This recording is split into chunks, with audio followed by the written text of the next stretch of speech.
Assalamualaikum warahmatullahi wabarakatuh. Nama saya Muhammad Maulana, NIM 1924 10 10 20 28. Jadi di sini saya akan menjelaskan tentang pembuatan klien HTTP.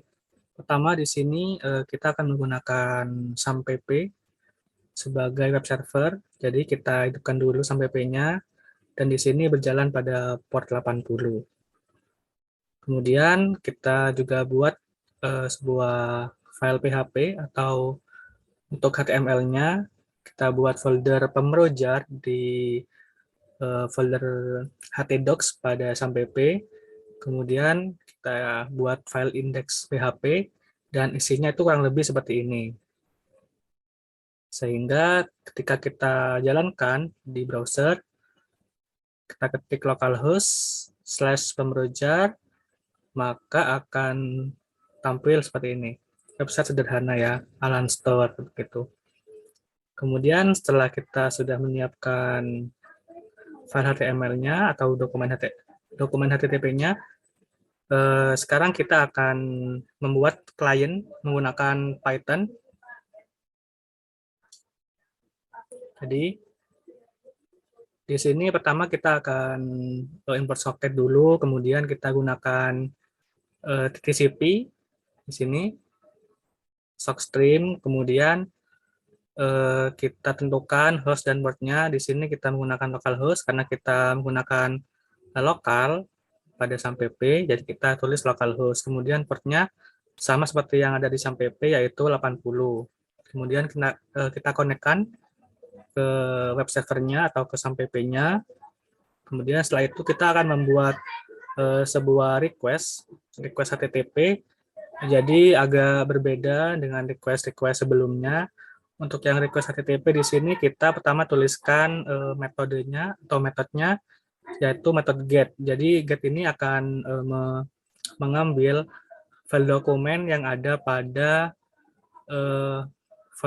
folder htdocs, yaitu folder pemroja di sini. Kemudian kita tentukan metodenya dulu, get. Kemudian di sini kita tentukan dokumen yang ingin diambil. Di sini kita tuliskan pemrojar index PHP karena kita akan mengambil dokumen index PHP-nya begitu. Kemudian setelah itu kita tuliskan versi HTTP-nya. Di sini kita tuliskan HTTP 1.1. Kemudian setelah itu di bawahnya kita tambahkan lagi request, yaitu informasi tentang hostnya, localhost /80 seperti yang ada di SAMPP. Kemudian kita akhiri. Jadi untuk mengakhiri kita akan menggunakan jadi ada dua spasi begitu. Yang pertama di sini ada setelah port ada \r\n, kemudian kita tambahkan lagi \r\n sehingga ini merupakan akhir dari sebuah request begitu. Kemudian kita kirimkan request yang di atas, kemudian kita encode menjadi 1 byte. Nah, kemudian setelah dikirim, kita akan menunggu respon dari web servernya dan akan ditampung pada variabel response di sini. Di sini ada proses membaca respon, jadi disimpan pada sebuah perulangan. Pertama-tama kita buat buffer dulu, kemudian setelah itu kita decode responnya menjadi file string atau ya inilah teks gitu. Kemudian kita tampilkan responnya. Nah, di sini ada status code 200 oke, kemudian ada content length atau karakter yang ada pada file dokumen tersebut, pada file index PHP ini itu ada 344 karakter.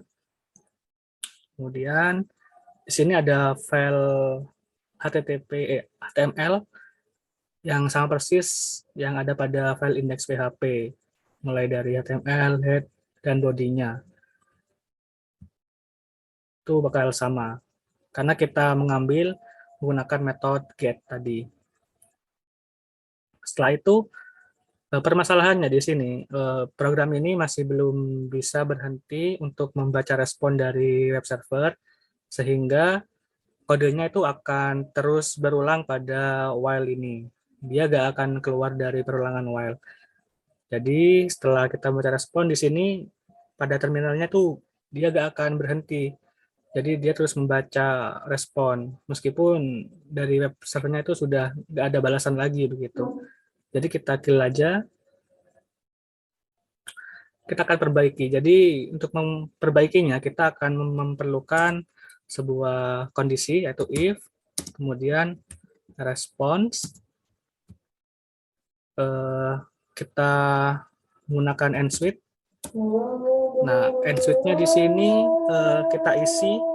Jadi ketika kita menemukan, oh ya, untuk file HTML sendiri itu ada tag pembuka dan tag penutup. Jadi kita kondisikan jika sudah membaca respon tag penutup HTML itu bakal berhenti atau keluar dari perulangan, sehingga programnya itu akan selesai membaca respon dari server. Jadi kita tuliskan saja tag penutup HTML di sini.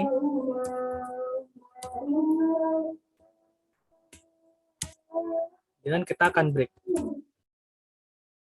Nah, kita simpan. Kemudian kita akan ulang lagi. Nah, sekarang program ini sudah benar, yaitu sudah membaca respons setelah selesai memuat file dokumen PHP-nya. Jadi setelah selesai membaca, program akan selesai dan kembali ke terminal seperti semula begitu. Dan hasilnya ya tetap sama kayak tadi, sudah berhasil membacanya. Namun sekarang kita sudah bisa keluar dari perulangan while tersebut.